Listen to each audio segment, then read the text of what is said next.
And this Sunday, a very unique event will take place at the Martin Center for the Arts at ETSU called A Mile in My Shoes. And joining us this morning, tell us more about that event and how that brings together art and storytelling is T.R. Dunn.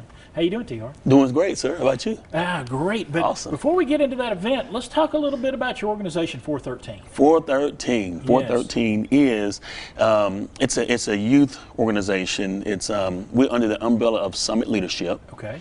And this is a program that is for teens, but led by teens. Right. In other words, we peers talking to their peers. Oh yes, I tell everybody that I'm the GPS, they're the drivers, and so I just keep them off the guardrails, keep them out of the ditches, and let them do the driving. And I mean, it has really been a blessing to have these teenagers to have their voice back, and they've just been making all these decisions. One thing about 4thirTEEN is we focus on faith, family, fortitude, and fun.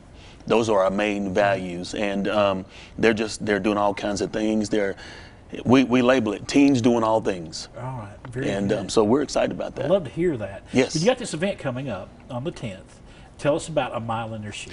A Mile in My Shoes started about 2016. We did one, and I think I came back here and talked about it. Yeah, yes. And so it was originally supposed to be in a Black History event, and so with 4thirTEEN being involved, because we are very intentionally diverse and very inclusive and all that.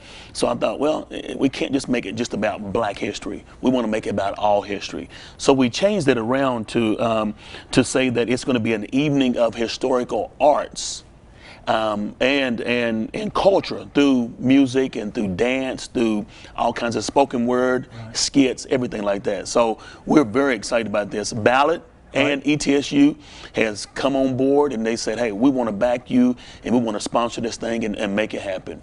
And I mentioned it there briefly, and you mentioned it briefly. That's all different types of arts and storytelling coming together. You said it here in the press release. I love that. A mile long effort. Yes. It's going to be you're going to cover a lot of ground. Yes. I'm telling you, we have, just real briefly, we have Caitlin Yarborough. She's going to be doing I'm Black and White from a mixed person standpoint. We have an ETSU gospel choir is going to come. Taylor Henderson is going to come and do a dance routine. Micah Taylor and Craig Charles is coming to do a barber shop scene from their project. It's the Confess Project. My wife's going to be singing.